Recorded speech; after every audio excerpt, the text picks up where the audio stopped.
আসসালামু আলাইকুম। আমাদের সেই রাত্রিকালীন ক্লাসে আমরা আগের মতোই বিভিন্ন প্রশ্নের সমাধান নিয়ে আলোচনা করব। তো আজকে আমরা প্রথমে যেটা আলোচনা করব সেটা পিআরবির কিছু গুরুত্বপূর্ণ বিষয় নিয়ে।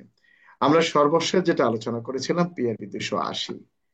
পিআরবি 280-র বিষয়টা কি? পিআরবি 280-র বিষয়টি হলো যে তল্লাশি কাকে বলে, তল্লাশি বলতে কি বোঝেন, তল্লাশির আগে, তল্লাশির সময়, তল্লাশির পরে করণীয় কি, একটা বিষয়। আর ওখানে আরেকটা বিষয় ছিল যে তল্লাশিকালে আহ আপনি যদি কোনো নারীকে দেখেন কি পদ্ধতি অনুসরণ করবেন, বা কোনো স্থানে যদি আগ্নেয়াস্ত্র লুকিয়ে থাকে তাহলে কোন পদের কর্মকর্তা তল্লাশি কার্য পরিচালনা করতে পারবেন। এভাবে 280-র বিষয়টি ছিল এখানে। যাক, তো আমি বারবার করে একটা কথাই বলি, যারা মুখস্থ করছেন তাদের উদ্দেশ্য বলি, যারা বই দেখে লিখবে তাদের উদ্দেশ্য বলি। এখানে আমাদের অন্য ক্লাসের যেহেতু লোকজন আছে, বিশেষ করে এটিএসআই এবং টিএসআই পরীক্ষা যারা দিবে তারাও আছে। যদি কখনো প্রশ্ন আসে তল্লাশি বলতে কি বুঝেন, বা খানা তল্লাশি কাকে বলে, প্রশ্ন হলো তল্লাশি বলতে কি বুঝেন, খানা তল্লাশি কাকে বলে, তাহলে আমরা কত ধারা দেব, কত পিআরবি দেব? খানা তল্লাশি কাকে বলে? 280 স্যার। 280। Good. তল্লাশির নিয়মাবলী, কিভাবে তল্লাশি কার্য পরিচালনা করতে হয়, এটা কোথায় লেখা আছে? সিআরবি 280-তে লেখা আছে সিআরপিসি স্যার। সিআরপিসি একশো সিআরপিসি স্যার দুই 102 না একশো এ। তিন না না না না না, নাজমুল ভুল। তল্লাশির নিয়মাবলী শুধুমাত্র পিআরবি 280-তে আছে।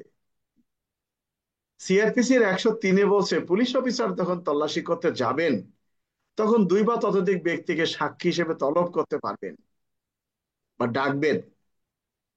কিন্তু কিভাবে তল্লাশি করব, কিভাবে প্রবেশ করব, তল্লাশির প্রথমে কি করব, তল্লাশির মধ্যবর্তী সময় কি করব, তল্লাশির পরে কি করব, এটা শুধুমাত্র পিআরবি 280-তে বলা আছে। আমার কথা কি বোঝা গেছে না বোঝা নাই? টিএসআই সেলিম, স্যার বুঝছি স্যার। জি স্যার।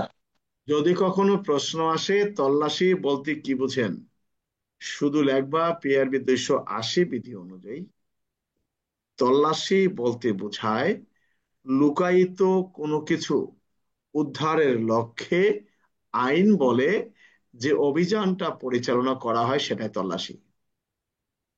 শুধুমাত্র শোনো, একটা সংজ্ঞার 5টা ধারা কখনো হয় না। সিআরপিসির 96 ধারা অনুযায়ী, 98 ধারা অনুযায়ী আসলে হয় না, হয় কখনো? কি তোমাদের মতে কি বলে? না স্যার, একটা হয় না। একটা সংখ্যার ধারা কি 5টা হবে?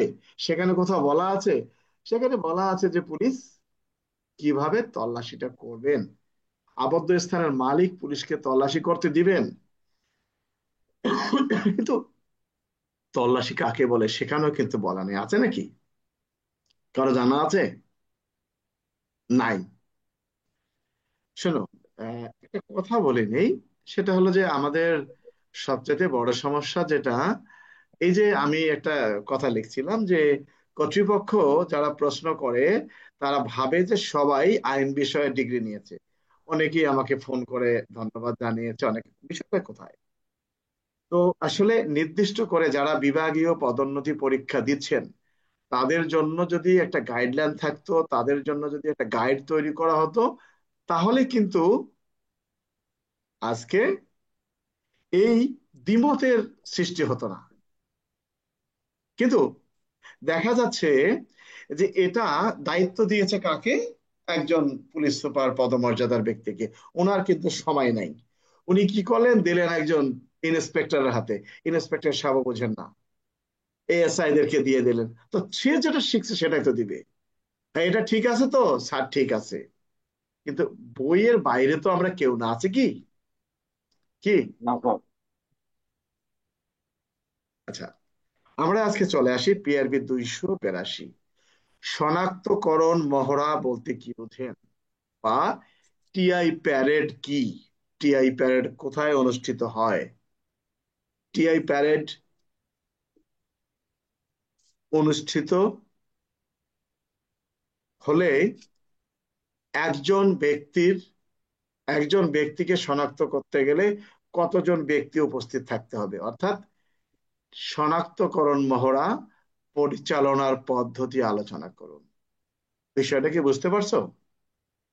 শনাক্তকরণ মহড়া, আসলে শনাক্তকরণ মহড়া পরিচালিত হয় কেন? একটা মামলা হয়েছে, মামলার বাদী লিখেছে অজ্ঞাতনামা 4-5 জন বা দেখলে চিনবো।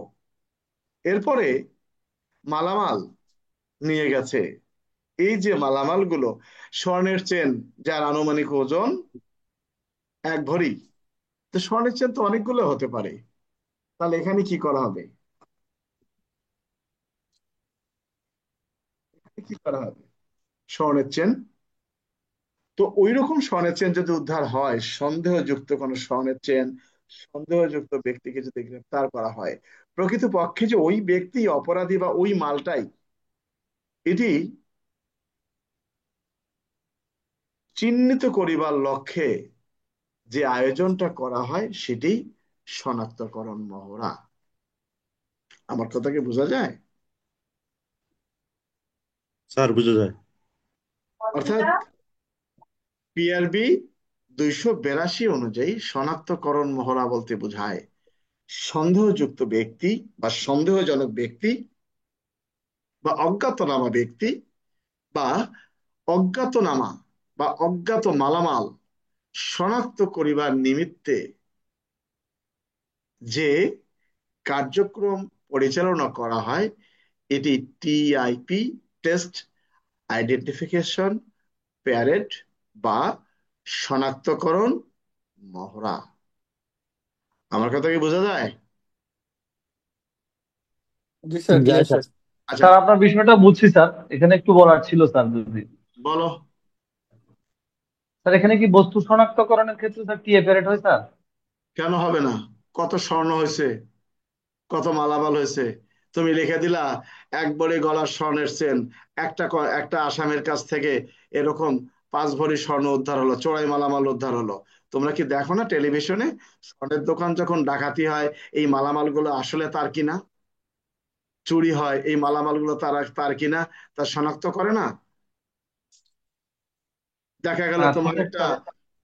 তুমি এটা পাও নাই, জানো না, তাই তুমি চাই তুমি আর কতটুকু জানবা, এগুলো তো আমরা। স্যার টিআরবি 282-তে যে বিষয়টা উল্লেখ আছে এখানে, মানে বস্তু শনাক্তকরণ সংক্রান্তে কোথাও লিখে দিয়ে পাই না, এটা আর কি স্যার। কেন তুমি পাবা না?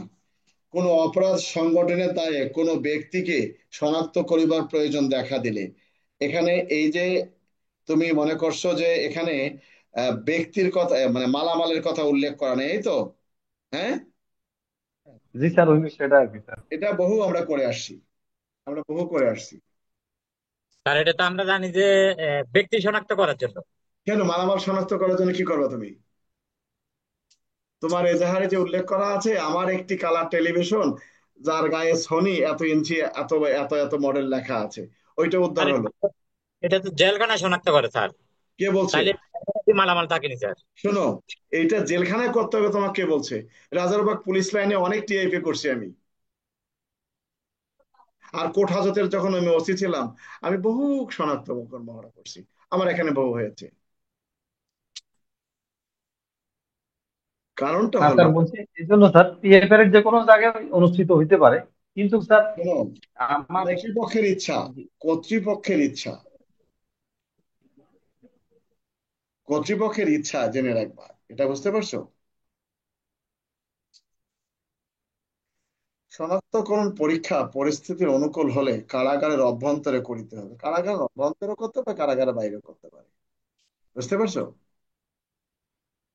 এখানে জেনে রাখবে ব্যক্তি শনাক্তকরণের যে বিষয়টা, এখানে তুমি যেটা বলছো, এখানে এই মালামাল শনাক্তকরণের যে বিষয়টা, মালামাল এগুলো অনেক শনাক্ত আমরা করেছি। কারণ তোমার এজাহারে উল্লেখ করা আছে আমার একটি স্বর্ণের চেন যার গায়ে এস লেখা আছে, তো স্বর্ণের চেন উদ্ধার হয়েছে এস লেখা, তা তোমাকে দিবে নাকি? এস লেখা তো আরো থাকতে পারে। কথাটা কি বুঝতে পারছো? জি স্যার। এই পিআরবি যখন তৈরি হয়েছে তখন তো মনে করছিল যে, এই জন্য তো বলি মাঝে মাঝে যে কিছু কিছু বিষয় আছে আমাদের সংশোধন করা উচিত। মালামাল শনাক্ত হয় না, টিআইপি হয় না, কে বলছে তোমাকে? এগুলো বহু হয়েছে। ওই রকম একজন নারী সাব ইন্সপেক্টর একদিন বললো যে তখন ওই যে পুলিশের একটা অ্যাপস খুলছিল না, 6-7 বছর আগে, বিডি পুলিশ, জি স্যার। হাফিজ নামে এক সাব ইন্সপেক্টর। তো ওখানে আমি কয়েকটা লেখা দিয়েছিলাম, তো দেখা গেল যে তারা তর্কে জড়িয়ে গেল যে না, সাক্ষী কখনো 164 ধারার জবানবন্দি দেয় না। কি দেয় না সাক্ষী? 160 সাক্ষীর কি? অবশ্যই স্যার, বিক্রি করে তো 164 করে, সে তো আমি হিসেবে কি মামলা বুঝাবো, ও থাকে না। জানেই না।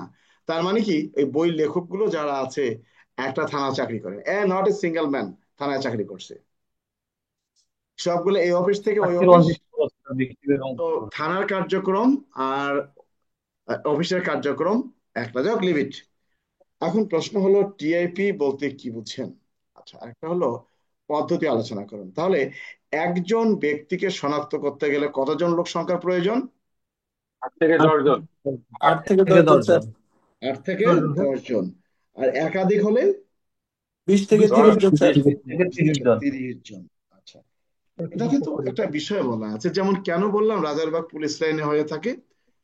আমাদের পরিবহনের একজন ড্রাইভার, সে ডিবির পরিচয় দিয়ে, পোশাক পরা অবস্থায় ডিবি পুলিশের পরিচয় দিয়ে সে একটা ট্রাক ডাকাতি করে নিয়ে গেছে। মামলা হলো। এখন ওই তার নেম প্লেট আছে, পুলিশের পোশাক পরা। পাই দাবে খবর পাওয়া গেল রাজারবাগের, সে তো পুলিশের কনস্টেবল, এর সাথে আরো 10 জন কনস্টেবল একসাথে দেওয়া হলো পোশাক পরা। সে লোক শনাক্ত করবে যে এই সেই ব্যক্তি। তো এই শনাক্তকরণ মহড়া মূলত হওয়ার কথা হলো কারা অভ্যন্তরে, কিন্তু সব সময় কারাগারে। ওই জন্য বলছে যে কারাগারে যদি করা সম্ভব না হয় বা শুধু বলছে কারাগারে নেওয়া উত্তম, বাইরে নিলেও কোনো ক্ষতি নেই। যাই হোক, সব গল্প নেই, আমরা চলে আসি টিআইপি কাকে বলে।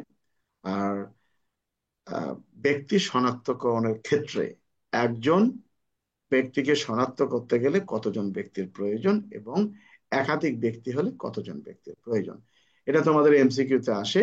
একজন ব্যক্তি হলে 8 থেকে 10 জন, আর একাধিক হলে 20 থেকে 30 জন। একই রকমের একই ধরনের পোশাক পরিচ্ছদের কথা বলা হয়েছে। আমার কথা কি বুঝতে পারছো না বোঝো নাই? এটা কোথায় স্যার? থানায় না জি কোর্টে স্যার। হয়? এটা সাধারণত কোর্ট হাজতখানায় হয়, তুমি তো ভালোই জানো হাজতখানায় হয়।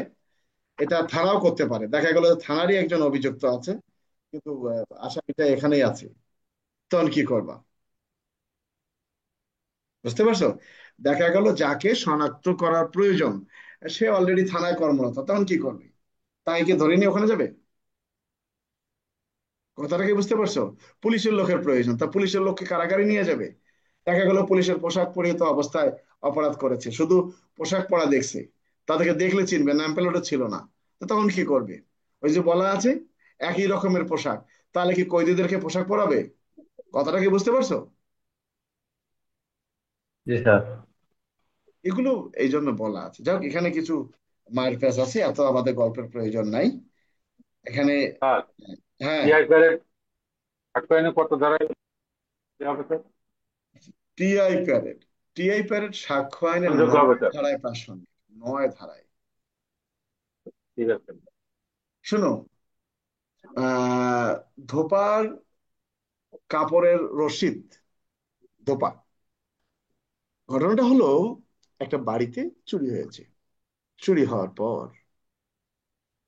কিছু লন্ড্রি করা কাগজ কাপড় নিয়ে গেছে। সেখানে ধোপার একটা রশিদ, অনেক ধোপারা কিন্তু স্টিকার লাগে কাপড় ওয়াশ করে, জানো তো? জি স্যার। তো ওই কাপড়গুলো উদ্ধার হয়েছে, তো ধোপার যে বিষয় ওইটা ওখানে পাওয়া গেছে। তারপরে খোপার চিহ্ন ওই মহিলারা এখানে ওই যে ইয়া করে কি জানি বলে, মাথার মধ্যে বড় বড় প্যারাকের মতো দেয় না ক্লিপ, স্বর্ণের ক্লিপ। হ্যাঁ, এগুলো অনেক কিছু আছে, শোনো, এগুলো অনেক পুরাতন বইটাই পড়তে হয়, আমার বই তো অভাব নাই। সব এতগুলো বললে তোমরা আবার বুঝবাও না। তো এটা হলো বিষয় টিআই প্যারেটের শনাক্তকরণ মহড়ার যে এটা এখানে কোনটা জানো? ওই যে যাকে শনাক্ত করলেন বা যে মালামালটাকে শনাক্ত করলেন, ওই সময় যে সাক্ষীরা উপস্থিত ছিলেন যে মালটাকে, যে ব্যক্তিটাকে শনাক্ত করলেন, ওই শনাক্তকরণ মহড়াটাই আদালতে প্রাসঙ্গিক। এখানে নিরপেক্ষ লোক নিতে হবে, আইনজীবী থাকতে হবে, অনেক কিছু। আমরা লিমিট, আমরা শুধু শনাক্তকরণ মহড়া বলতে কি বোঝেন? শনাক্তকরণের পদ্ধতি আলোচনা করুন, যা বানাই পড়ে শুধু এক থেকে একজন হলে 8 থেকে 10 জন, একাধিক হলে 10 থেকে 20 জন। এটা মনে রাখবা, অনেক কিছু এখানে বলা আছে। দেখো, সন্দেহভাজন ব্যক্তি টিআইবিতে উপস্থিত থেকে অস্বীকার করলে তার পরিণতি কি হবে, এখানে অনেক কিছু বিষয় বলা আছে। হ্যাঁ, তো এতগুলো আমাদের এইভাবে প্রয়োজন নাই, আমরা শুধু ওটা দেখলাম। আমরা পিআরবি 283-তে আসি। আমরা সবসময় যখনই কথা আসে স্বীকারোক্তি বলতে কি বুঝেন, আমরা তখন লিখি পিআরবি 467, তাই না? কি? জি স্যার। জি স্যার। আচ্ছা, পিআরবির স্বীকারোক্তি 283, 467 না। 467 হলো, দুঃখিত, স্বীকারোক্তির পিআরবি 283, স্বীকারোক্তির পিআরবি 283। আর আমরা এটাকে মনে করি স্বীকৃতি, আসলে তা নয়। 467 আবার কি? কোর্ট পুলিশের অপশন। ওটা কোর্টে যখন স্বীকারোক্তি আদায় করবে, কোর্টের পুলিশগণ কি ব্যবস্থা গ্রহণ করবেন। কারণটা হলো, একজন ব্যক্তি যদি স্বীকারোক্তি আদায়ের জন্য আগ্রহ প্রকাশ করেন, তা পুলিশ কি করবেন, সেটাই বলা হয়েছে পিআরবি 283-তে। এখন আমি যদি বলি যে স্বীকারোক্তির পিআরবি কত, সবাই 467 দিয়ে দেবে, 283 আর কেউ দিবে না। কি নাজমুল? জি স্যার। আর এটা ওই যে স্বীকৃতি হিসেবে লেখা আছে, এই জন্য না, স্বীকৃতিটা আমার তো কি লেখা আছে দেখার দরকার নেই তো, এখানে স্পষ্ট করে বলা আছে, কোন অভিযুক্ত বা সন্দেহভাজন ব্যক্তি স্বীকারোক্তি প্রদানের ইচ্ছা প্রকাশ করিলে পুলিশ অফিসার তাহা পুরোপুরি রেকর্ড করিবেন এবং বিবৃতি সত্য মনে হইলে তার যথার্থ নির্ণয়ের জন্য ক্ষমতাবান ম্যাজিস্ট্রেটের নিকট প্রেরণ করবেন, তার নাম, ঠিকানা বিস্তারিত সহ। কি করবেন? 467 কি এটা বলা আছে? তা হ্যাঁ স্বীকারোক্তি, স্যার। একটা কথা জেনে রাখবা, সারা বাংলাদেশের মানুষ যদি বলে এই স্বীকারোক্তি দিতে চায়, স্বীকারোক্তি লিপিবদ্ধ করেন, ম্যাজিস্ট্রেটের ক্ষমতা নাই স্বীকারোক্তি লিপিবদ্ধ করা। ওই মামলার আয়ও সে আবেদন করলে তৎপ্রেক্ষিতে তিনি ব্যবস্থা গ্রহণ করতে পারবেন। তদন্তকারী কর্মকর্তার প্রতিবেদন ছাড়া কোনো ম্যাজিস্ট্রেট কোনো ব্যক্তির স্বীকারোক্তি লিপিবদ্ধ করার ব্যবস্থা গ্রহণ করতে পারবেন না। একটা সেকেন্ড। আচ্ছা, তো স্বীকারোক্তি, তো এখন যে যেটা লেখুক না, এখন আমরা লিখবো না। তো আসলে এই 283 কখনো পরীক্ষায় আসলে আসে না, কিন্তু যদি কখনো আসে যে কোনো অভিযুক্ত ব্যক্তি আদালতে গিয়ে স্বীকারোক্তি প্রদানের আগ্রহ প্রকাশ করলে পুলিশের করণীয় কি, তাহলে সেই পুলিশ অফিসারকে 283 লিখতে হবে। আমার কথা কি বুঝতে পারছো না বোঝা নাই? হচ্ছে স্যার। যাই হোক, আমরা বাদ দিলাম ওটা, ওটা পরীক্ষা আসুক আর না আসুক, আমাদের 282টা পরীক্ষার জন্য খুবই গুরুত্বপূর্ণ। পিআরবি 299 আমাদের জন্য খুবই গুরুত্বপূর্ণ। অপমৃত্যু বলতে কি বুঝে, বা অপমৃত্যু এজাহার কে দায়ের করতে পারে? আচ্ছা, আরেকটা হলো অপমৃত্যু মামলা কে তদন্ত করতে পারে, একটা। আরেকটা হলো যে অপমৃত্যুর সময় যদি 24 ঘন্টা অতিক্রান্ত হয়, তাহলে করণীয় কি। আমরা এখন আসি পিআরবি 299-তে। অপমৃত্যু বা অস্বাভাবিক মৃত্যু বলতে কি বুঝেন, কোন কোন ঘটনায় অস্বাভাবিক মৃত্যুর মামলা রুজু হয়। এখন আমরা যদি এখানে দেখি কি বলা আছে, ফৌজদারি কার্যবিধির 174 ধারায় উল্লেখিত যে কোনো পরিস্থিতিতে মৃত্যু ঘটিলে তা অভিযোগ প্রাপ্তির পর 48 বিপি ফর্মে প্রথম অভিযোগ ফর্ম পেশ করিতে হইবে, যা বোধগম্য।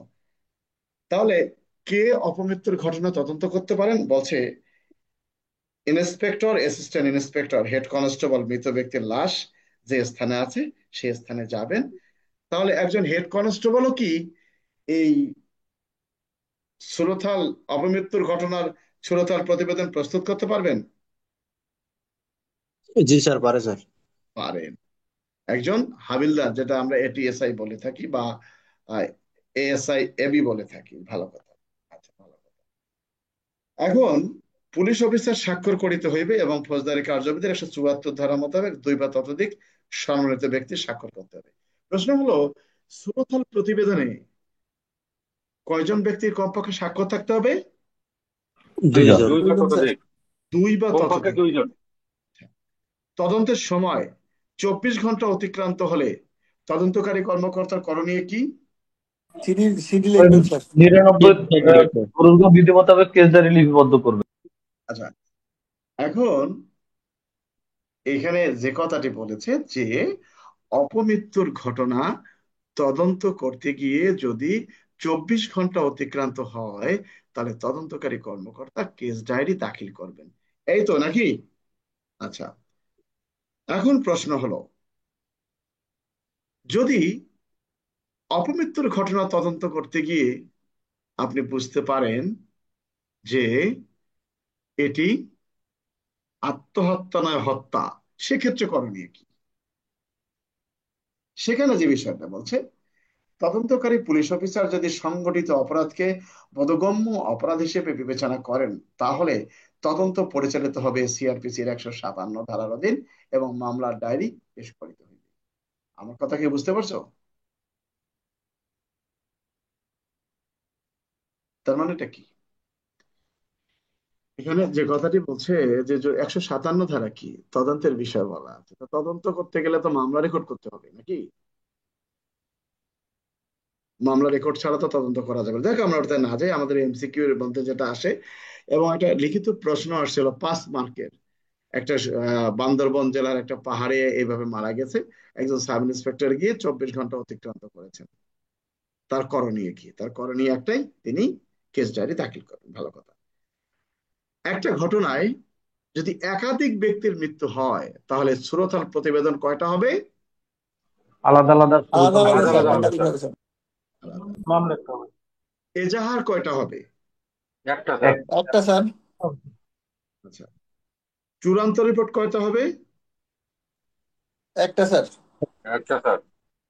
তার মানে একই ঘটনায় একাধিক ব্যক্তির মৃত্যু হলে আলাদা আলাদা সুরতহাল প্রতিবেদন প্রস্তুত করতে হবে।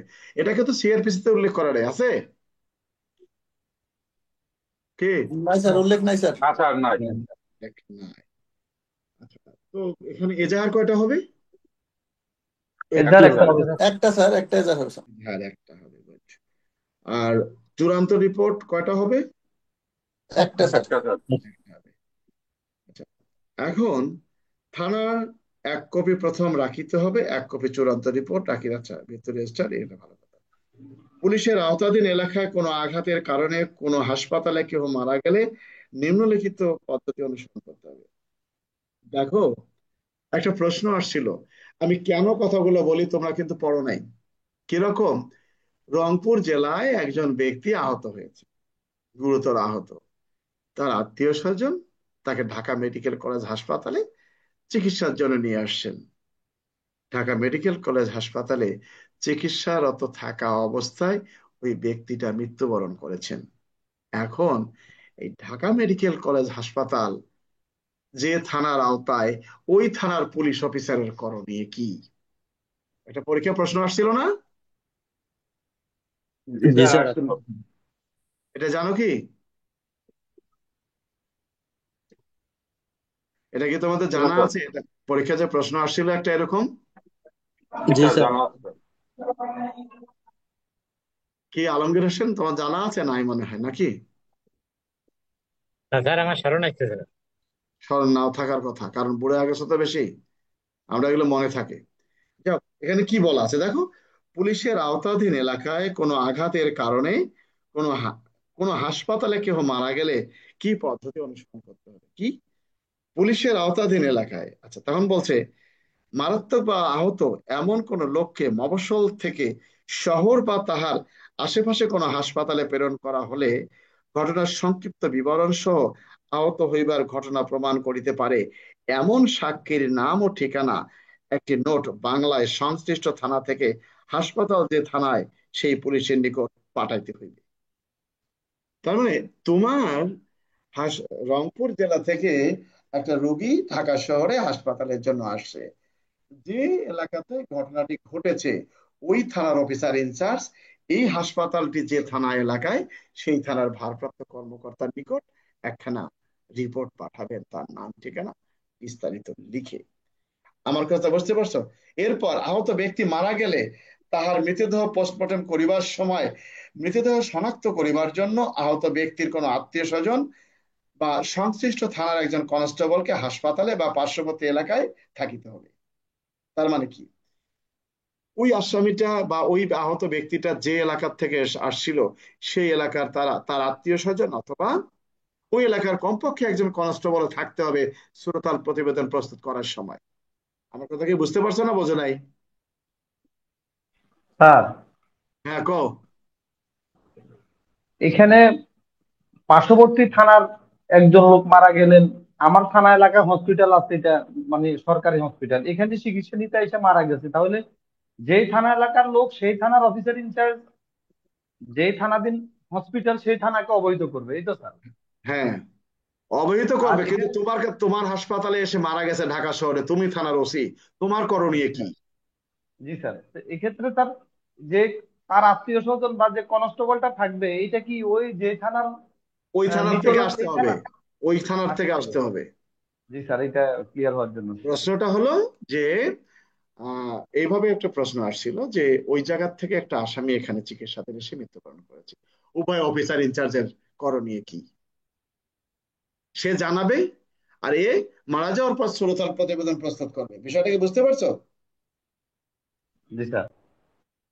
এই স্যার যে এই স্যার, এই ক্ষেত্রে স্যার মামলাটা ইনভেস্টিগেশন করবে কোন থানা স্যার? মামলা আমাদের প্রয়োজনে, মামলা তো বলাই আছে, ওখানেও হতে পারে এখানেও হতে পারে।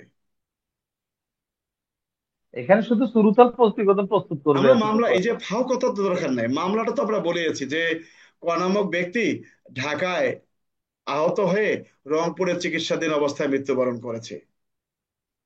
তাহলে এ ধরনের ঘটনায় মামলা কোথায় হবে? বলছে যে এখানেও হতে পারে ওখানেও হতে পারে। এটা তো এমসিকিউ তে কালকে আলোচনা করছিলাম না? জি স্যার। এখানে বিষয়টা হলো এই পিআরবি 299 অনেক কিছু বলা আছে। পিআরবি 299 তে আমাদের যে প্রথম একটা বক্তব্যটা হলো যে অস্বাভাবিক মৃত্যু বা অপমৃত্যু বলতে কি বোঝেন, বা যদি সুরথালও আসে, আসলে সুরথালের বিষয়টা তো সিআরপিসির 174 ধারায়, কিন্তু তারপরেও এর সাথে জড়িত আছে যে সুরথাল করতে গেলে একাধিক ব্যক্তি হলে কি করবেন, বা আহ এজাহার কয়টা হবে বা চূড়ান্ত রিপোর্ট কয়টা হবে, পিআরবি 299 বিধিতে উল্লেখ করা আছে। আবার সুরতাল প্রতিবেদন প্রস্তুত করতে গিয়ে 24 ঘন্টা অতিক্রান্ত হলে কি করতে হবে এটা এখানে উল্লেখ করা আছে। এখন এই প্রশ্নটা তোমাদের জন্য, এই 299 সবার জন্যই গুরুত্বপূর্ণ। একই ঘটনায় একাধিক ব্যক্তির মৃত্যু হলে সুরতাল প্রতিবেদন কয়টি করতে হবে অনেকেই জানবে না। এজাহার কয়টি হবে জানবে না অনেকে। চূড়ান্ত রিপোর্ট কয়টা দাখিল করতে হবে জানবে না অনেকেই। আচ্ছা, আরেকটা প্রশ্ন আসছিল যে একটা পরীক্ষায় প্রশ্ন আসছিল যে কখন কোন ধরনের মামলা কেস ডায়েরি না লিখে চূড়ান্ত রিপোর্ট দাখিল করা যায়, অপমৃত্যুর বিষয়টি এখানে উল্লেখ করা আছে। আমার কথা কি বুঝতে পারছো? জি স্যার। জি স্যার। এক ছিল স্যার। তাহলে আমরা কি এই পিআরবির 299 কি আমরা বুঝতে পারছি না বুঝি নাই? জি স্যার, ক্লিয়ার স্যার। হচ্ছে স্যার। একজন এএসআই কি সুরতহাল প্রতিবেদন প্রস্তুত করতে পারেন? কত ধারায়? পারেন স্যার, পিআরবি 300 বিধিতে স্যার। একজন কনস্টেবল কি সুরতহাল প্রতিবেদন প্রস্তুত করতে পারেন? সেটা স্যার 300 দ্বারা বিধি স্যার, 300 বিধিতে। বিধিতে পারে স্যার। হ্যাঁ, 300 ধারার বিধিতে পারে স্যার। 300 বিধের খতে আছে তাই না? একজন কনস্টেবল সুরতহাল প্রতিবেদন প্রস্তুত করতে পারেন। কে? সেলিম মিয়া, সেলিম টিএসআই, তুমি আবার ঘুমাই গেলা কেন? তার মানে সুরতহাল হয়তো মনে করছে যে তার সড়ক পরিবহন পড়াচ্ছে না এই জন্য মন খারাপ। তাই না? তোমাদের এগুলো প্রশ্নে আসবে। তোমরা ভেবো না যে তোমাদের প্রশ্ন সহজ হবে। সাব ইন্সপেক্টর হচ্ছে কঠিন হবে তোমার প্রশ্ন, যেহেতু বই দেখে লেখা। বুঝতে পারছো? আচ্ছা, তার মানে আমরা যে বিষয়টা দেখলাম, এটা এমসিকিউ তে আসছিল, তাই না? শ্রোতার প্রতিবেদন কে প্রস্তুত করতে পারেন? এএসআই পারেন, কনস্টেবলও পারেন, তাই না? জি স্যার। একজন কনস্টেবল কখন শ্রোতার প্রতিবেদন প্রস্তুত করতে পারেন? যখন থানায় অন্য কোনো অফিসার না থাকেন স্যার। তখন। কনস্টেবল কি শ্রোতার প্রতিবেদনে প্রস্তুতকারী হিসেবে স্বাক্ষর করতে পারবেন? না স্যার, স্বাক্ষর করতে না পারবে না স্যার, স্যার। কষ্ট করতে পারবে না। জনসাধারণ কি শ্রোতার প্রতিবেদন প্রস্তুত করতে পারেন? পারবে না। স্যার, পারে স্যার। ইউনিয়নের চেয়ারম্যান এরা পারে পারেন স্যার। স্যার, পারেন। 301-এ বলা আছে, তারা ওই যে বন জঙ্গল টঙ্গল এগুলো আছে, এটা আসলে বিষয়টা হলো এরকমই। তারা প্রস্তুত করে থানাকে পাঠাবেন, থানা যদি মনে করেন সঠিক আছে, তাহলে থানাওয়ালা সই করবেন, তারা সই করবেন না। কথাটা কি বুঝতে পারছো? না স্যার। জি স্যার, জি স্যার। আপনার মামলাটা তদন্ত করতে গিয়া আমরা চলে আসি, আপনাদের ইয়া বা একটা সাক্ষী পাইলাম, একটা। আমাদের জন্য গুরুত্বপূর্ণ, আজকে প্রত্যেকটি গুরুত্বপূর্ণ। পিআরবি 282 গুরুত্বপূর্ণ, পিআরবি 299 গুরুত্বপূর্ণ, পিআরবি 302-এর আমাদের জন্য খুবই গুরুত্বপূর্ণ। পুলিশ হেফাজতে কোনো ব্যক্তির মৃত্যু হলে অফিসার ইনচার্জের করণীয় কি, বা ডিউটি অফিসারের করণীয় কি? আপনি জিডি করেন না যাই করেন, আপনি ভোকাজ লিখতেছেন। আইনের বাইরে আমরা কেউ না। আমরা কি আইনের বাইরে কেউ? কি? না স্যার। পিআরবি 302-এর বলা আছে, পুলিশের তত্ত্বাবধানে থাকিবার সময় কোনো ব্যক্তি মৃত্যুবরণ করিলে এবং ক্ষমতাপ্রাপ্ত তদন্তকারী অফিসার সেই সম্পর্কে অবহিত হইবার পর অনতি বিলম্বে নিকটবর্তী ম্যাজিস্ট্রেটের নিকট খবর পাঠাবেন এবং ফৌজদারি কার্যবিধির 174 ধারা অনুসারে নিজেই তদন্ত আরম্ভ করবেন। সম্ভব হলে টেলিগ্রামের মাধ্যমে, সম্ভব না হলে বিশেষ যোগাযোগের মাধ্যমে পুলিশ সুপারকে বিষয়টি অবগত করবেন। 1 2 3 4 5, সোয়া 5 লাইন। সোয়া 5 লাইন লিখতে গেলে মোটামুটি 1 পৃষ্ঠায় যথেষ্ট। কিন্তু আমরা এই কথাগুলো না লিখে জিডি করব, ঊর্ধ্বতন অফিসারকে জানাবো, ক্রাইম সিন করব, ছবি তুলবো, এ করব সে করব, এটা কোনো কথা হলো? কি? এখানে তো স্যার স্পেসিফিক দেয়া আছে স্যার একে। এখানে বলছে, দেখো ভালো করে আগে দেখো। আপনি একজন এএসআই, আপনি একজন এএসআই, থানার ডিউটি অফিসারের দায়িত্বে আছেন। সে সময় একজন হাজতি আত্মহত্যা করেছে, আপনার করণীয় কি? এখন লেখে এএসআই থানায় থাকতে পারে এই ধারায়, এই পিআরবিতে, এটা শুরু হয়ে গেল।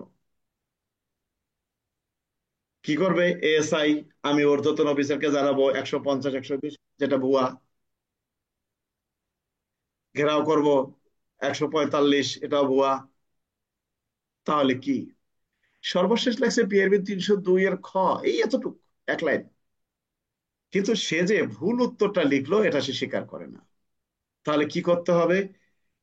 ভালো করে বোঝো। পুলিশের তত্ত্বাবধানে, অর্থাৎ পুলিশের কাছে আছে, এরকম কোন ব্যক্তি মৃত্যুবরণ করলে ক্ষমতাপ্রাপ্ত তদন্তকারী অফিসার, তাহলে ক্ষমতাপ্রাপ্ত কে?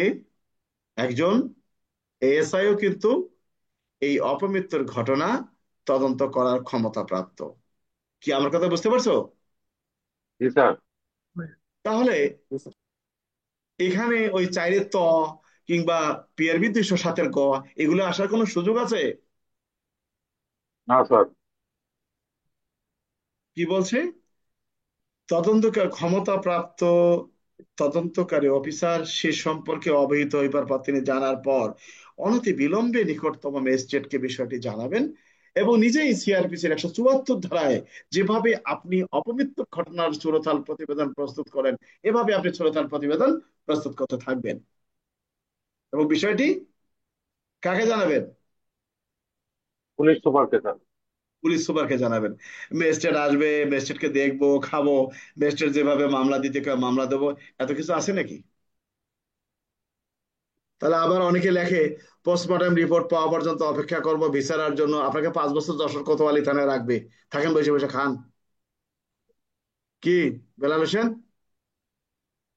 এখন স্যার আমরা কোন দিকে যেতাম? সব গাইড যারা লাগে তারা তো সব পয়েন্ট আকারে এইভাবে লিখতেছে স্যার। তুমি পয়েন্ট আমাকে দেখাও না, আছে দেখি কোথাও। প্রশ্ন হলো পুলিশ গাইড তো ঠিক আছে। হেফাজতে, আমার কথাতে আগে আসো, পুলিশ হেফাজতে কোনো ব্যক্তির মৃত্যু হলে পুলিশের করণীয় কি? তাহলে কি তুমি পিআরবি 302 এর বাইরে যেতে পারবা? না স্যার। স্যার, আপনি ডিটি অফিসার, আপনার হাজতে একজন আসামি মারা গেছে, আপনি ডিটি অফিসার, আপনি তো জিডি করবেনই, কিন্তু জিডি করেন আর যাই করেন, কিন্তু আপনাকে কার্যক্রম পরিচালনা করতে হবে পিআরবি 302 এর। আপনি কোথায় সাক্ষী নেবেন? আরে আপনি বলাই তো আছে সিআরপিসির 174 ধারা অনুযায়ী আপনি তদন্ত করবেন। তো 174 ধারা অনুযায়ী সুরথাল প্রতিবেদন প্রস্তুত করতে গেলে আপনাকে তো অবশ্যই সাক্ষীর উপস্থিতিতে সুরথাল প্রতিবেদন প্রস্তুত করতে হবে। আপনি আবার আলাদা সাক্ষী নিতেন করতে গিয়ে কি? হ্যাঁ, এখন স্যার হাজত তারা মনে করেন উনি একা ছিল, আর অন্য কোনো আসামি ছিল না, তাহলে সাক্ষী কাকে বানাবো স্যার?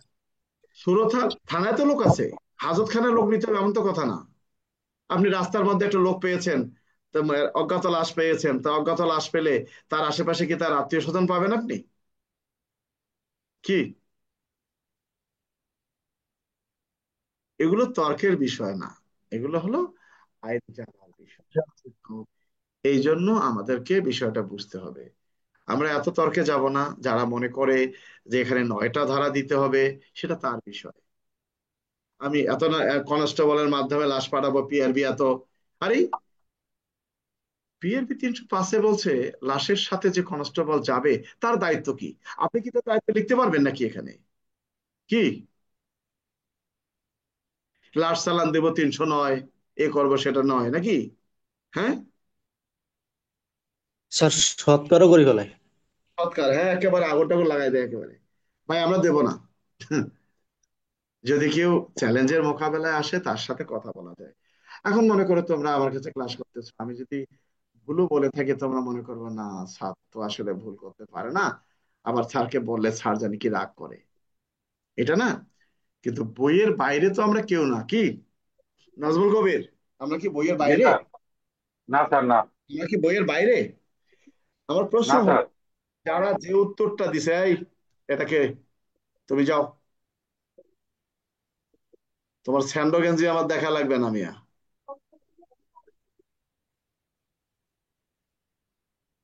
ক্যামেরা অন করে আবার স্যান্ডো গেঞ্জি করলাম না, যে এগুলো হলো ভোকাস কোম্পানির লোক, শেষ বয়সে আসছে আমার কাছে বকা খাইতে। যাই হোক, যারা এই প্রশ্নের উত্তরগুলো লিখছে তাদের ওখানে দেখো তো এই 5টা লাইন সম্পূর্ণভাবে লেখা আছে কিনা। আছে? ম্যাজিস্ট্রেটকে নাই স্যার। জানাবো পিআরবি 302 এর আর কিছু নাই। ঊর্ধ্বতন অফিসারকে জানাবো 150, 120, এছাড়া আর কিছু আছে? আছে নাকি? স্যার না স্যার।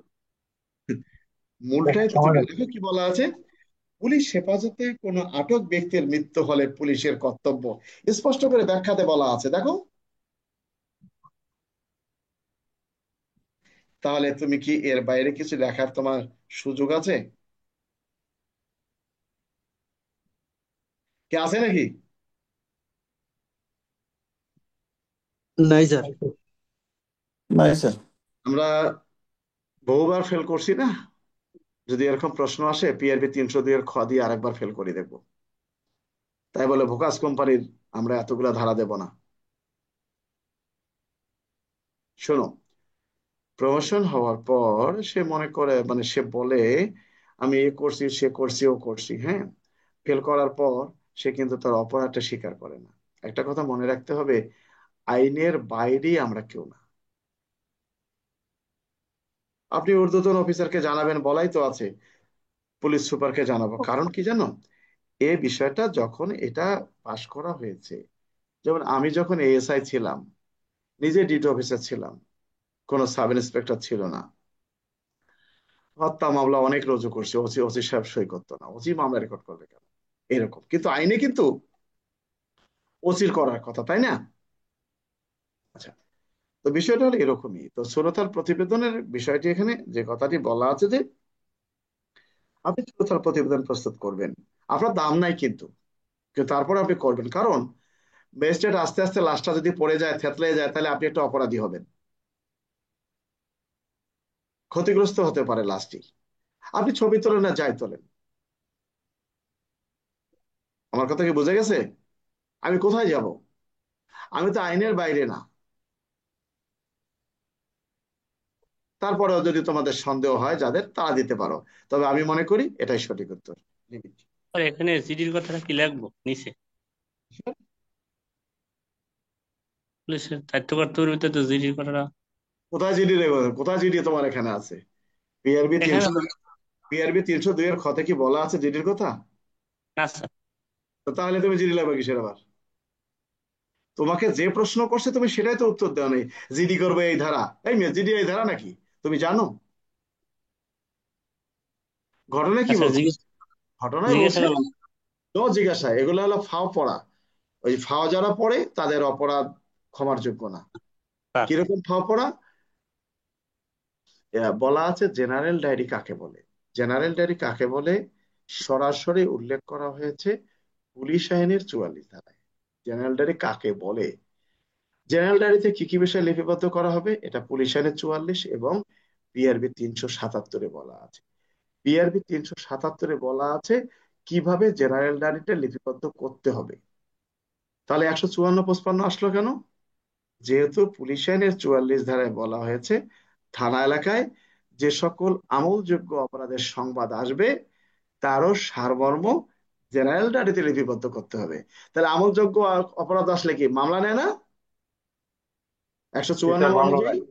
তো মামলার সারমর্ম লেখে, জিডি করলে কি করে, ওর সারমর্ম লিপিবদ্ধ করে। এই জন্য 154-55 ওখানে সম্পৃক্ত হয়েছে। কয়টা মাস্টার জানে এটা? আমি যদি আজকে লিখি জেনারেল ডায়েরি বলতে কি বুঝেন, জেনারেল ডায়েরি কি, আমি যদি সরাসরি পুলিশ আইনের 44 ধারা দিই, একটা নাম্বার কাটার কোনো সুযোগ নাই। কিভাবে জেনারেল ডায়েরি লিপিবদ্ধ করতে হবে? পিআরবি 377। কোন কোন বিষয়গুলো জেনারেল ডায়েরিতে লিপিবদ্ধ করতে হবে? 44, 377, 154-55 আছে কোথাও বলা আছে নাকি জেনারেল ডায়েরি এইভাবে লিখবেন? না স্যার, না স্যার, না।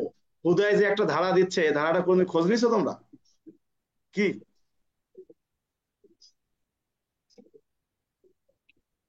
যাক, এখন পরীক্ষার সময় এগুলো দেখার বিষয় না। আমরা যেটা, কারো যদি শখ জাগে আমি জিডি করব, ঊর্ধ্বতন অফিসারকে জানাবো, ঘেরাও করব, এটা করব, লাস্টে 302 এর যে ক্ষয়ের যে 5-6টা কলাম আছে ওটা দেখার কিছু সুযোগ নাই, এই তো নাকি বেলাল হোসেন?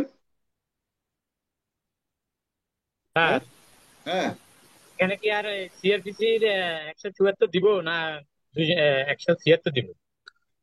174, 176 তো হবে না। যদি প্রশ্ন আসে পুলিশ হেফাজতে মৃত্যু হলে সুরতহাল 302? কে কে প্রস্তুত করবেন, তখন আর কিন্তু পিআরবি 302 আসবে না। পুলিশ হেফাজতে কোনো ব্যক্তির মৃত্যু হলে সুরতহাল প্রতিবেদন প্রস্তুত করবেন ক্ষমতাবান ম্যাজিস্ট্রেট, 176-এর একে বলা আছে সিআরপিসির। কথাটা কি বুঝতে পারছো?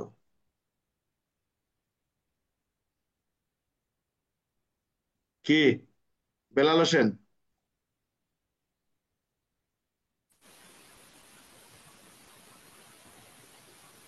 ফাও কথা বলে লাভ নাই যে স্যার সঠিক কথাটা না, বাস্তবতা যেটা, আইনের বাইরে আমরা কেউ না। যারা যে ধারায় দিক না কেন, পিআরবি 302 এর 302 এর ক্ষয়ে লিখতে হবে, এর বাইরে যাওয়ার কোনো সুযোগ নাই। তাতে ভাল লাগলে লিখবা, না লাগলে লিখবা না, এটা হলো বিষয়। ওই 2 লাইন লিখে ধারা ওতে পাশ করা যায় না কোনোদিনও না।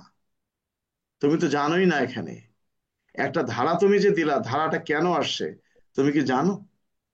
302 এর স্যার মূল প্রশ্নটা কিভাবে হবে স্যার, একবার প্রশ্নটা বলেন স্যার। পুলিশ হেফাজতে কোনো ব্যক্তির মৃত্যু হলে পুলিশের করণীয় কি, বুঝতে পারছো? বা পুলিশের তত্ত্বাবধানে থাকিবার সময় কোনো ব্যক্তির মৃত্যু হলে পুলিশ কি পদ্ধতি অনুসরণ করবে। বিষয়টা ক্লিয়ার? জি স্যার। অনেক সারমর্ম আছে এখানে। 174 ধারা মতক ব্যবস্থা নিবা মানে কি? সুরতাল প্রতিবেদন প্রস্তুত করবা। তাহলে সুরতাল প্রতিবেদন প্রস্তুত করতে গেলে তোমাকে তো একেবারে সাক্ষীর সম্মুখেই সুরতাল প্রতিবেদন প্রস্তুত করতে হবে। তার শরীরে আঘাতের কি কি চিহ্ন আছে সব লিখতে হবে। কিন্তু এখানে তুমি যদি এখন হুবহু সুরতাল প্রতিবেদন প্রস্তুত করে উপস্থাপন করো, তাহলে কি তোমার সময় আছে? কি ছেলে মিয়া? না স্যার। আমি আমি তোমাদেরকে এই প্রশ্ন বোঝাতে পারবো না, কারণ তোমরা এই প্রশ্ন সম্পর্কে এত ভুল পড়ছো যে তোমাদের ভিতর থেকে এটা বাইর হয়ে আসবে না। জি কি? স্যার, গাইড কিন্তু করে সব ইয়ে গেছে। এর সঠিক উত্তর 302 এর খ। বিষয়টা বুঝতে পারছো? আচ্ছা, 304 লাশ প্রেরণ, 305 কনস্টেবলের কর্তব্য কি দরকার নেই, আমরা চলে আসি যেটা 306 এর খ। কেন এখানে কেন বেশি পিআরবি দেয় না? এখানে কেন বেশি পিআরবি দেয় না?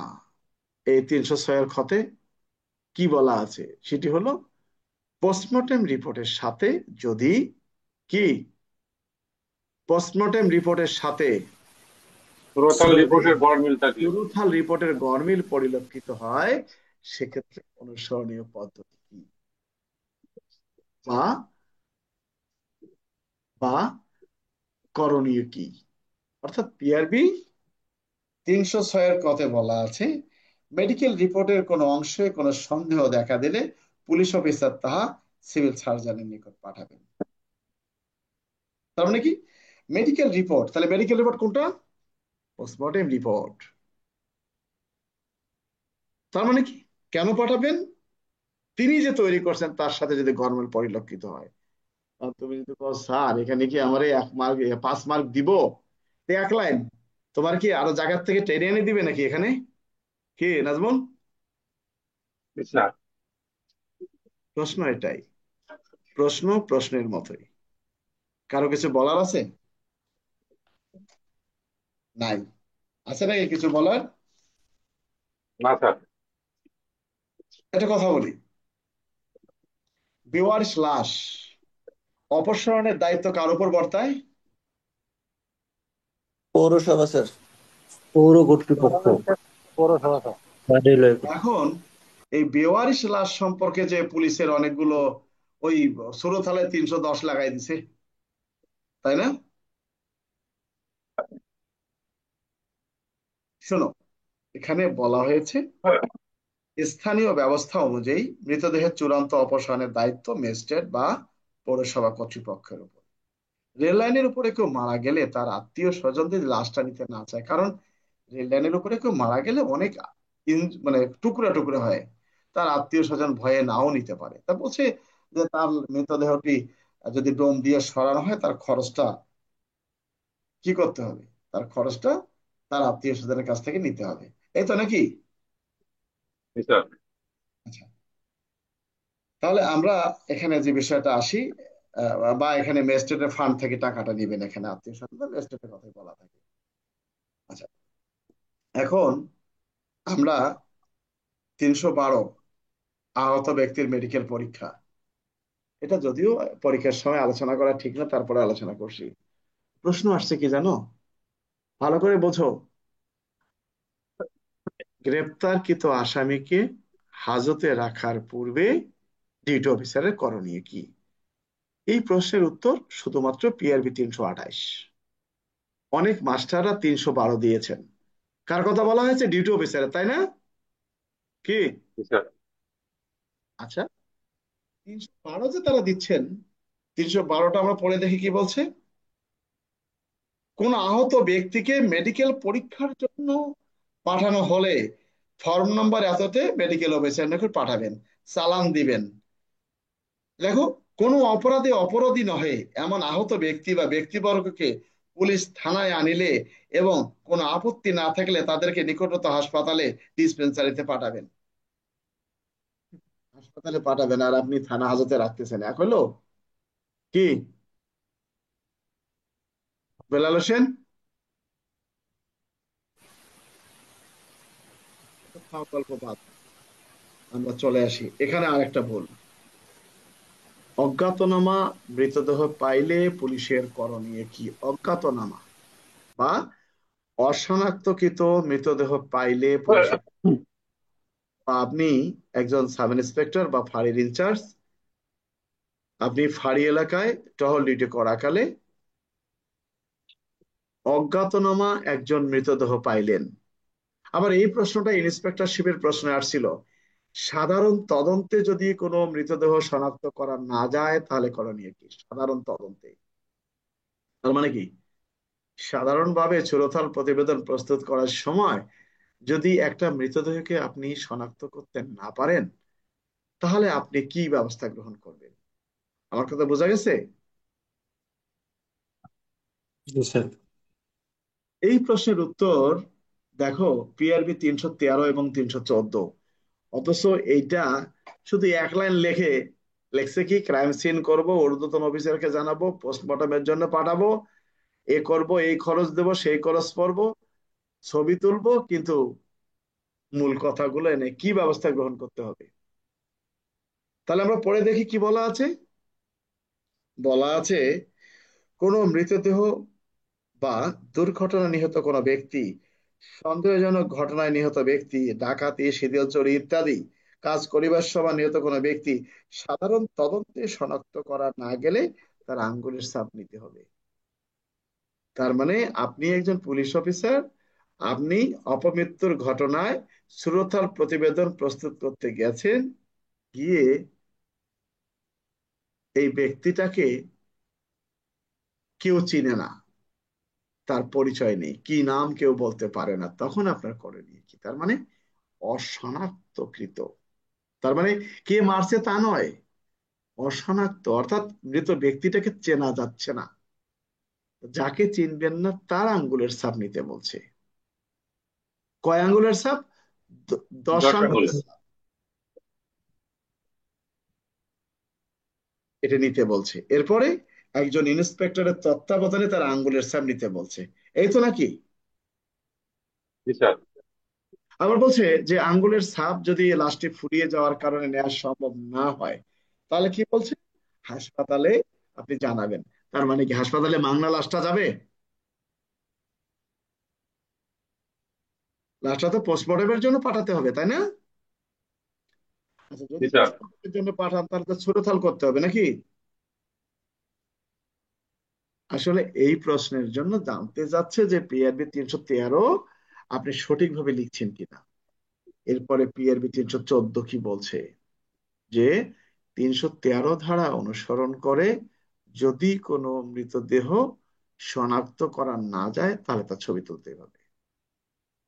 বলছে সাধারণত আহ দক্ষ বা প্রশিক্ষণপ্রাপ্ত ফটোগ্রাফার দ্বারা ছবি তুলতে হবে, না পারলে এলাকার থেকেও তোলা যাবে।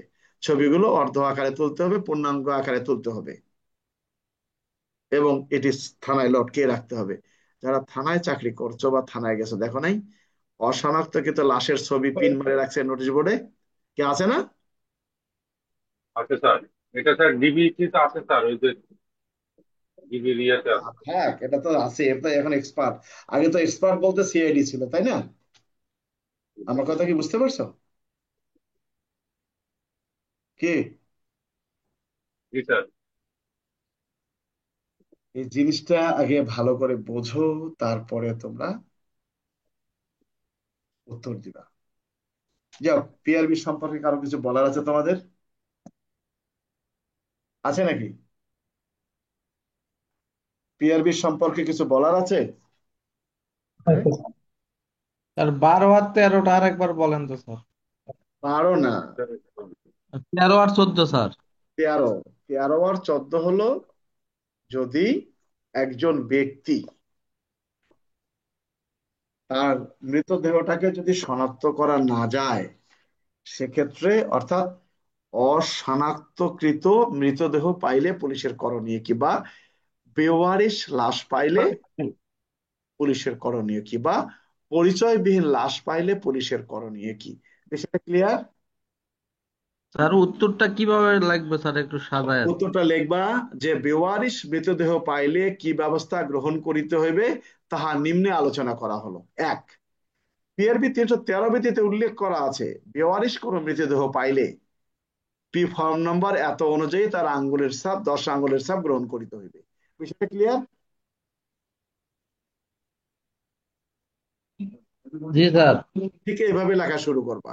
এরপরে যদি তার তার চেহারা যদি চেনা না যায়, আঙ্গুলের ছাপ যদি নেওয়া সম্ভব না হয়, তাহলে মৃতদেহটি পোস্টমর্টম করণের সময় যখন প্রেরণ করা হবে চিকিৎসককে বলতে হবে সেজন্য আঙ্গুলের চামড়াগুলো তুলে দেয়, সংকুচিত না হয় সেজন্য সুন্দর করে তুলে দেয় আঙ্গুলের ছাপ নেওয়ার জন্য। বিষয়টি বুঝতে পারছো? এবং আঙ্গুলের ছাপ নেওয়ার সময় একজন ইন্সপেক্টরের তত্ত্বাবধানে আঙ্গুলের ছাপ লইতে হইবে। কথাটা কি বোঝা গেছে? এরপরে চলে আসো যে 313 ধারা অনুযায়ী যদি মৃতদেহ শনাক্ত করা না যায় তাহলে 314 ধারা অনুযায়ী তার ছবি তুলতে হবে। কথাটা বোঝা গেছে? অর্ধেক ছবি তুলতে অর্ধেক আকারে অর্ধেক প্লেটে, মানে হাফ ছবি ফুল ছবি। কথাটা বোঝা গেছে আমার ছেলে? জি স্যার। স্যার বুঝতে পারছি স্যার। শোনো, অর্ধেক প্লেট সঠিক আর কি। উত্তর, সঠিক উত্তর পিআরবি 313 এবং 14। তুমি গিয়া দেখবা যারা গাইডে লেখছে পিআরবি 313 14 যে কথাগুলো তাদের গাইডের মধ্যে নাই, শুধুমাত্র পিআরবি 313 14 লেখছে, এই কথাগুলো নাই। তারা ঘেরাও করবেন, অফিসারকে জানাবেন, এ করবেন সে করবেন, হামতাম বাগারাম লেখা আছে, কিন্তু আইনের যে প্রশ্ন সেটা হতে লেখা নেই। আমার কথা বুঝতে পারছো না বোঝো নাই? কি? মানে তো দেখলাম স্যার স্যার বুঝতে পারছি স্যার। গুপ্তচর নিয়োগ করি ফেলা, সব করি ফেলে। হ্যাঁ হ্যাঁ, তো স্যার দেখলাম অশনাক্ত লাশ পাইলে গুপ্তচর নিয়োগ করে, আসামি গ্রেফতার করে, সবই তো করে। গুপ্তচর নিয়োগ করবে 125, তাই না? শোনো, যে ধারাই যারা দেখ না কেন তোমরা একটু পড়ে দেখবা, ঠিক আছে?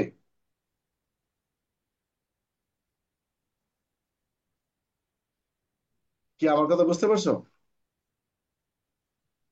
জি স্যার, বুঝে গেছে। আর হ্যাঁ, ইয়ার স্লিপ কাকে বলে? আর ইয়ার স্লিপ পাওয়ার পর করণীয় কি? পাওয়ার পর করণীয় কি 397 স্যার? না ইয়ার এটা তো 501-এর প্রশ্ন। আমরা এটা কালকে আলোচনা, শনিবারে আলোচনা করব। আমরা অন্য অন্য জায়গায় চলে যাব, অন্য বিষয় নিয়ে আলোচনা করবো, ঠিক আছে? স্যার ওটার সঙ্গে পিআরটি 565টাও বলেন তো স্যার। তাহলে তো এখন বলাই লাগে, তুমি যেহেতু চাচ্ছ পিআরটি। শোনো, সাজাপ্রাপ্ত বন্দীদেরকে 3 ভাগে ভাগ করা হয়েছে। সাজাপ্রাপ্ত যারা বন্দী তাদেরকে 3 ভাগে ভাগ করা হয়েছে। একটা হলো পিআর, একটা হলো পিআর3, আর একটা হলো পিআরটি 565। আপনার কথা বোঝা গেছে? কি? পিআরবি কত? 500। আমার কথা কি বোঝা গেছে না বোঝা নাই? এই যে দেখো সুন্দর করে, এগুলো আগে বোঝো। পিআর বন্দি শ্রেণীবিন্যাস কি বলা আছে? পিআর বন্দিরা 3 ধরনের হয়ে থাকে। একটা হলো পিআর, পিআরটি, আর একটা হলো পিআরটি 565। অর্থাৎ 565 ধারা যারা লঙ্ঘন করেছে মুক্তির পরে তাদের রেজিস্টার। এখন বলছে এখানে ভাগ করে দেয়া হয়েছে,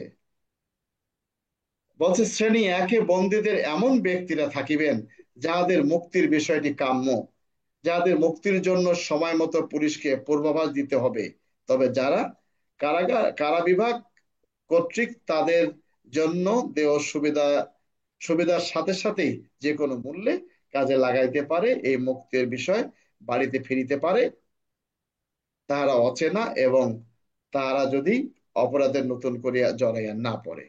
2, অর্থাৎ কি হলো পিআর আসামি? পিআর কাকে বলে? এটা হলো পিআর শ্রেণী 1।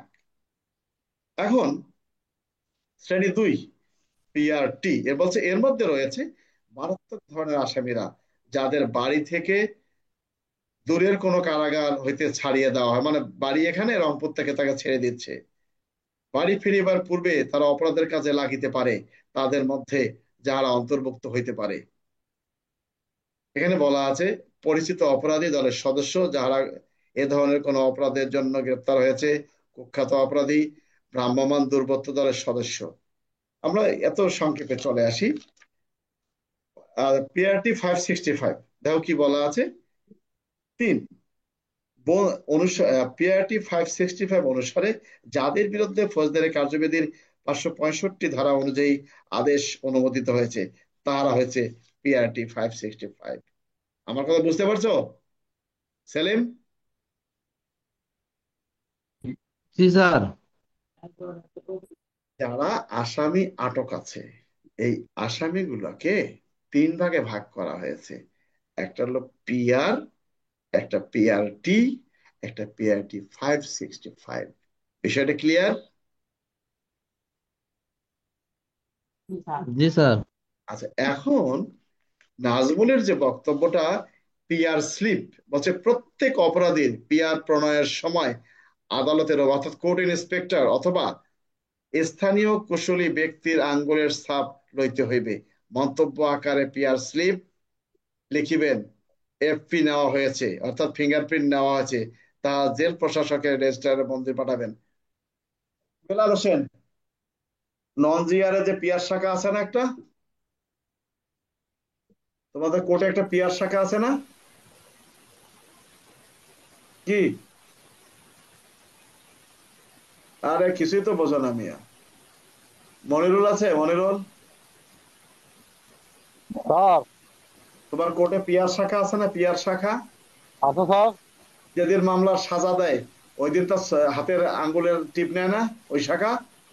না স্যার 10 আঙুলের ছাপ নেই। বোঝা গেছে?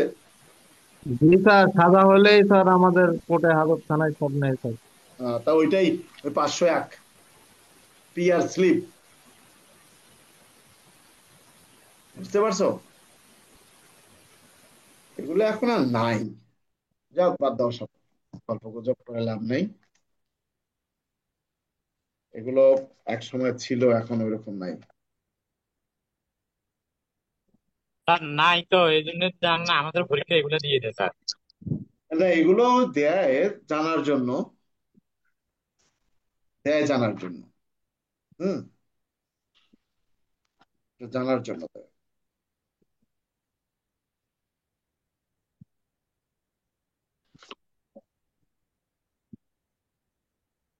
আচ্ছা, আমরা যে আইনে যাব, আমাদের অনেকগুলো আইন আছে যেটা আমরা কখনোই আলোচনা করি নাই। এগুলো একটু দেখি।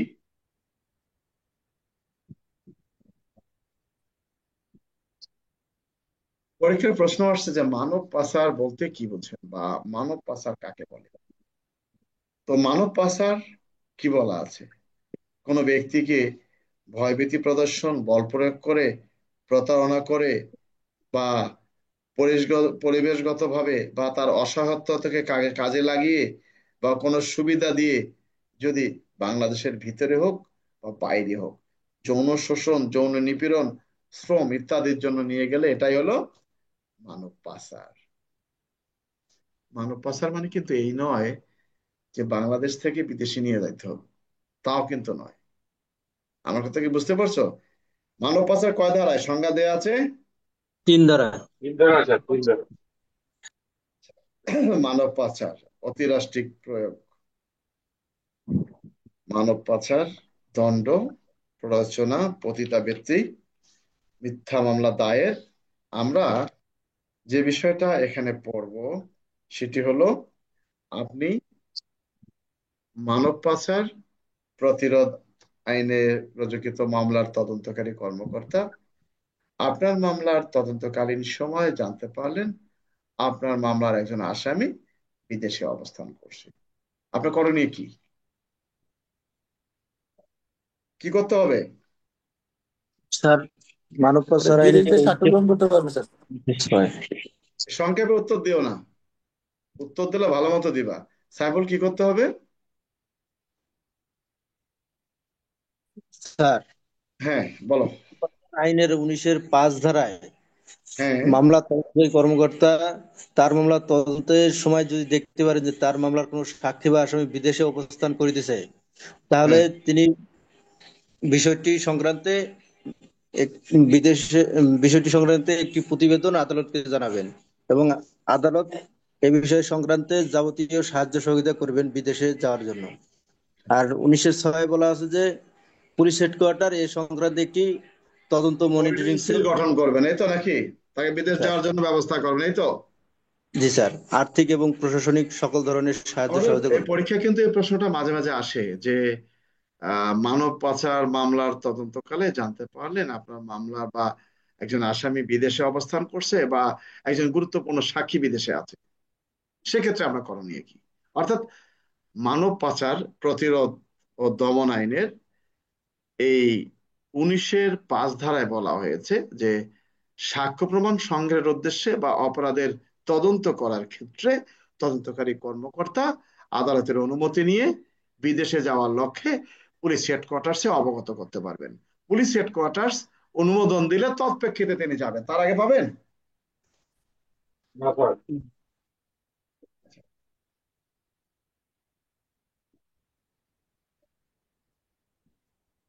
আমরা আরেকটা জিনিস চলে আসি।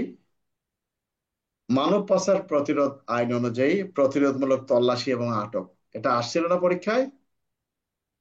জি ছিল স্যার, স্যার। এটা এসে গেছে স্যার, গত বছর মনে হয় আসছে স্যার। এবার যে আসবে না এত নিশ্চয়তা নাই কি? জি কি স্যার। বলা আছে? কেউ মানব পাচার অপরাধ প্রতিরোধ কল্পে উপপরিদর্শকের নিম্ন পদমর্যাদা নেয়, তার মানে কি উপপরিদর্শক কারা? সাব ইন্সপেক্টর, এই তো? Sub inspector sir. জি স্যার। তাহলে যেখানে আটকে রাখা হয়েছে সেখানে বিনা পাওনায় প্রবেশ করে তল্লাশি করতে পারবেন, এই তো নাকি? স্যার। তাহলে আমাদের এই প্রশ্নের এটা খুবই গুরুত্বপূর্ণ, 19-5 এবং 6। আর কোনটা? 20। স্যার। 20 ধারা স্যার। হ্যাঁ, দুইও এক ছিল, এর প্রতিরোধমূলক অনুসন্ধান কাকে বলে? আচ্ছা আসুক, প্রতিরোধমূলক অনুসন্ধান কাকে বলে না। আমরা রেলওয়ে নিয়ে চলে আসি। রেলওয়ে আইনের একটা গুরুত্বপূর্ণ প্রশ্ন আসছিল, সেটা কি? ক নামক ব্যক্তি রেলগাড়ির মধ্যে ধূমপান করলেন, তাই না? জি স্যার, জি স্যার, 110 ধারা স্যার। 110। 110 ধারা। 110-এ কি বলা আছে? যদি কোনো ব্যক্তি রেলের কামরায় বা রেলের অভ্যন্তরে যদি কোনো ধূমপান করে। হুম। আর বিনা টিকিটে ভ্রমণ করলে? 13 স্যার। 13 ধারা। কত? 13 স্যার। 100 কত? 13 স্যার। খালি 113 13 না স্যার। 113? 113 স্যার। 113 স্যার। 113, গুড। আমরা চলে আসি একটা বিষয়, সন্তানের অপরাধের জন্য পিতার শাস্তির বিধান আছে কি? 130 ধারা স্যার। জি স্যার, 130 স্যার। 30 ধারায়। তাহলে ওই সন্তানকে কোন অপরাধ করতে হবে? স্যার 126, 127, 128, 129। তার মানে 130 ধারায় বলছে পূর্ববর্তী 4টি ধারায়, 130-এ বলছে পূর্ববর্তী 4টি ধারায় যে সকল বিষয়কে অপরাধ হিসেবে গণ্য করা হয়েছে, এ ধরনের কোনো কাজ যদি কোনো শিশু করে থাকেন, সেক্ষেত্রে 82-83 ধারায় যাহাই থাকুক না কেন, উক্ত সন্তানের পিতা কিংবা অভিভাবকের নিকট থেকে নির্দিষ্ট সময়ের জন্য ওই সন্তানের সদ্ভাব বা আচরণ সংশোধন করিবার নিমিত্তে আদালত মুচলেকা গ্রহণ করিতে পারিবেন, এবং তার পিতা কিংবা তার অভিভাবক যদি মুচলেকা প্রদান না করেন তাহলে 50 টাকা পর্যন্ত জরিমানা দণ্ডে দণ্ডিত হবে। এখন প্রশ্ন হলো, একটা 16 বছরের ছেলে ইট পাটকেল মাইরা ট্রেনের যাত্রীদের চোখ মুখ নষ্ট করে দিচ্ছে, তার বিরুদ্ধে মামলা হবে না কি? হবে স্যার। কি বোঝো? ভালো করে উত্তর দাও তাড়াতাড়ি। মামলা হবে স্যার। কি আলমগীর, মামলা হবে? মামলা হবে তো স্যার। বেলাল, মামলা হবে? শোনো, এই জিনিসগুলো বললাম না যে তোমরা এগুলো বুঝবা না কারণ না, বই তো কখনো পড়ো নাই। ওই আরেকজনের কাছ থেকে শুনছো, শুনে 130 ধারায় মনে আছে, কিন্তু সেখানে কি বলছে সেটা জানা নাই। এখানে স্পষ্ট করে 126 থেকে 129 যে ধারাগুলো আছে, এই ধারাতে যে অপরাধ সংঘটিত হবে তার জন্য শিশুর আলাদা বিচার হবে। এবং শিশু কেন, এই বয়স্ক করলেও তার আলাদা ওই ধারায় বিচার হবে। এছাড়া যে বক্তব্যটা বলা আছে সেটি হলো ওই শিশুর ভবিষ্যৎ সংশোধনের জন্য তার কাছে তো আর মুসলেখা নেওয়া যাচ্ছে না, তার পিতা বা অভিভাবকের কাছ থেকে মুসলেখা নেওয়া যাবে। তাই বলে ওই ছেলেটা ইট মাইরা গাড়ি ঘোড়া ভাঙ্গে ফেলাইলো, তার বিরুদ্ধে মামলা হবে না তা কিন্তু না। কি মনির, কি মনে করো তোমরা, কও। মামলা হবে স্যার। পড়োই নাই তোমরা তো এগুলা, এগুলো না পড়লে কি। আর দেখো কি বলা আছে, দুর্বিসন্ধিমূলক ভাবে কোন রেলগাড়ি ধ্বংস করা বা ধ্বংসের করিবার চেষ্টা করা, যদি কোনো ব্যক্তি কোনো যাত্রীর নিরাপত্তা বিঘ্ন করিবার উদ্দেশ্যে রেল লাইনের উপর পাথর কাঠ ইত্যাদি রাখেন, তো এখানে কি ছেলেদেরকে মাপ দেওয়া হয়েছে? কি আচ্ছা। বেলাল হোসেন, মনে আছে না নাই? এগুলো আসলে পড়ো না তো তোমরা, না পড়ার এগুলো ফল। এটিএসআই গ্রুপ, এই সন্তানের অপরাধের জন্য পিতার শাস্তির বিধান আছে কি, তোমরা রেডি করে এটা পড়বা। এগুলো ডিগ্রিধারী, তো এরা হলো ডিগ্রিধারী, এদের পড়ার প্রয়োজন নাই। তোমরা জেনে রাখবা, একশো তোমাদের প্রয়োজন আছে। সরাসরি 130 ধারা লিখে দিবা, ঠিক আছে?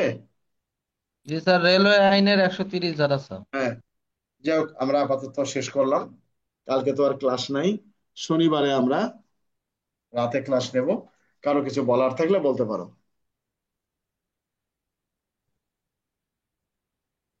কারো কিছু বলার আছে তোমাদের?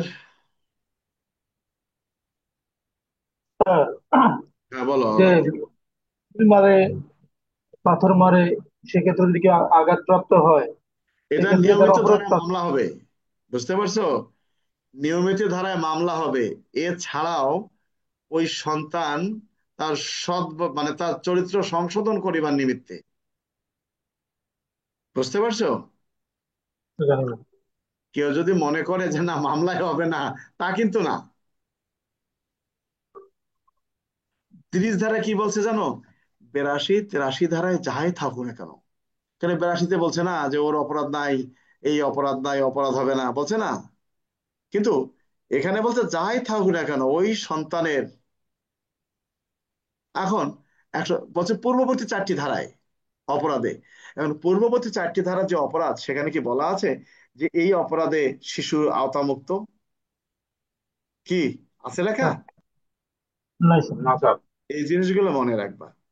একটা শিশু, শোনো, 9 বছরের একটা শিশু একটা লোককে গুলি করে মেরে ফেলছে, তার বিরুদ্ধে মামলা হবে না?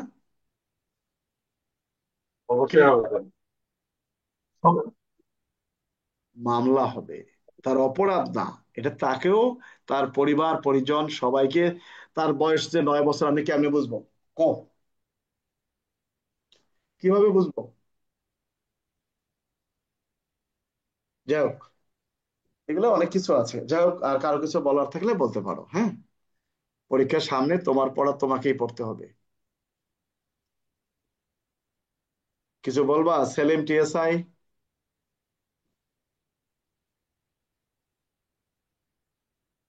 না স্যার, ঘুমাও। নাজমুল কবির, আমাদের নাজমুল আজকে আসে নাই। নাজমুলের ডিগ্রি পরীক্ষা স্যার কালকে। আচ্ছা যাক, ও ডিগ্রি দিয়ে দেখ, পাশ করবে ইনশাল্লাহ। একসাথে কত পরীক্ষা। আর কারো কিছু বলার আছে? কিছু বলবা কেউ? আচ্ছা, না বললে সমস্যা নেই, আর বললেও সমস্যা নেই। বিষয়টা আমি বলি, পরীক্ষার যে সকল প্রশ্ন আসে একটা কথা মনে রাখবা, আমি কোনো জাদুঘর জানি না, আমি চেষ্টা করি মূল বইটাকে অনুসরণ করার জন্য। একটা করে প্রশ্নে যেগুলো ধারা দেয়া আছে, তোমরা ওই প্রশ্নের উত্তর দেওয়ার সময় দেখবা যে ওই ধারার সাথে মূল বইয়ের কথা সঠিক আছে কিনা। যদি সঠিক থাকে তাহলে সেই ধারাটা নিবা, না হলে সে ধারাটা ব্যবহার করবে না। আন্দাজি একটা ধারা দিয়ে কোনো নাম্বার পাওয়া যাবে না। আমার কথা ক্লিয়ার? জি স্যার। মনে করো য- তারা যুক্তি দেখাবে যে প্রশ্নে বলা আছে আইন ও বিধির আলোকে উল্লেখ করুন। হ্যাঁ, যেমন এজাহার বলতে কি বুঝেন, সেখানে তো পিআরবি 243 আসবেই। কেস ডায়েরি বলতে কি বুঝেন, পিআরবি তো আসবেই এখানে। কথাটা কি বুঝতে পারছো? তার মানে এই নয় যে ওই প্রশ্ন আসলো যে দেহ রক্ষার অধিকার বলতে কি বুঝেন, দেহ রক্ষার অধিকার প্রয়োগ করে কখন মৃত্যু ঘটানো যায়, সেখানে আপনি পিআরবি 153 দিবেন। কারণটা কি? জিনিসটাকে বুঝতে পারছো? এই জিনিসগুলো বুঝতে হবে। যে কোনো একটা প্রশ্ন, যেমন এই যে পুলিশ হেফাজতে কোনো ব্যক্তির মৃত্যু হলে পুলিশের করণীয় কি, পুলিশ হেফাজতে মৃত্যু হলে কি ব্যবস্থা করবেন, তার জন্য একটা আইনের ধারায় দেয়া আছে। তো তুমি জিডিতে লেখলে কি সমাধান হয়ে গেল? তুমি কি জিডি লেখার ধারা, তুমি ধারা মুখস্থ কর, তুমি হয়তো লিখতে পারো যে বিষয়টি সংক্রান্তে থানায় রক্ষিত জেনারেল ডায়েরিতে বিষয়টি নোট দেব, এটা।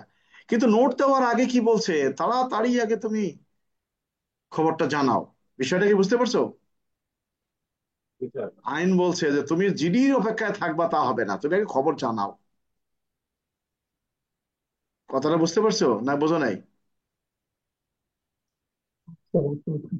যেমন আমাদের শোনো, ও যে আমাদের এক এডিশনাল এসপি সাহেব আজকে লিখছে যে আমলে জিডি করলে 1 ঘন্টার মধ্যে পুলিশ তদন্ত করতে যাবে। কোথায় ওনাকে ক্ষমতা দেয়া হলো যে 1 ঘন্টার মধ্যে পুলিশ তদন্ত করতে যাবে? জিডি জিডি করতে গেলে তো আদালতের অনুমতি লাগবে। তাহলে আদালতের যদি অনুমতি লাগে, আদালত কি 1 ঘন্টায় অনুমতি দিবেন কি? এক শব্দই তো হয় না স্যার। এখন উনি কি বলছে উনি ভালো বোঝেন। যাই হোক, আমরা শেষ করি। আগামীকালকে কোনো স্যার, ক্লাস নেই। হ্যাঁ বলো। স্যার ওই যে আমি ওই যে 54 ধারাটা একটু শর্ট করে লিখছিলাম স্যার, গ্রুপে 54 দিচ্ছি। দ্বারা তুমি ওটা ঠিকই কি লিখছো, হবে? কিন্তু 54-র পরে ওই যে প্যারাগুলো ওগুলো লেখার দরকার নেই। তুমি 1 থেকে 11 পর্যন্ত মাইরে দেবা, ঠিক আছে? ঠিক আছে স্যার, এই দিন হবে। কারণ অনেক খরচ, এইটা লিখতে স্যার 20 মিনিট চলে যায়। না, ওইটা না, এটা তো তোমার মুখস্থ করতে হবে। এখন মুখস্থ না করলে এটা তুমি 100% ধরে রাখো, সবার জন্য আসবে। সিআরপিসির সংশোধনী গুলো সবার জন্য আসবে। আমি শনিবারে রাত্রেবেলা সিআরপিসির সংশোধনীটা আলাপ করার চেষ্টা করব, জি সাথে স্যার। অন্যগুলো আলোচনা করবো। কি কিছু বলবা? স্যার, হ্যাঁ, ওই আইনের অজ্ঞাত ক্ষমাযোগ্য নয়, কিন্তু এটা ঘটনা 76 ধারা, অজ্ঞাত। এটা এটা 76 ধারা, 76 আর দরকার নেই। 79। আইন বলে স্যার, বাধ্য। উত্তরটা কিভাবে লিখবো স্যার, এটা বুঝতেছি না স্যার। তুমি আইনের অজ্ঞতা ক্ষমার যোগ্য নয়, এই প্রশ্নগুলো এটা রাখাল চন্দ্র বাবুর প্রশ্ন। তুমি কিছুই এটা লাগবে না, আসছিল স্যার, 76 ধারা লিখে থুয়ে দিবা। আচ্ছা। 22 সালে আসছিল স্যার। ওটা লিখে থুয়ে দিবা। এই সাউন্ড বন্ধ করো, কার আবার সাউন্ড আসতেছে বাবা? শোনো, প্রশ্নের অনেকগুলো উত্তর চিন্তা। যেটা তোমাদের জন্য প্রযোজ্য না, কিন্তু সেগুলো দিয়ে দিচ্ছে। যেমন তোমাদের কেস ডায়েরি লেখার পদ্ধতি এবার কিন্তু তোমাদের আরো কঠিন হবে। কাজে কাজে নিশ্চিত থাকো যে তোমাদের বই সম্পর্কে ধারণা থাকতে হবে। যাই হোক, সবাই ভালো থাকো। শনিবার রাতে কথা হবে। ধন্যবাদ সবাইকে।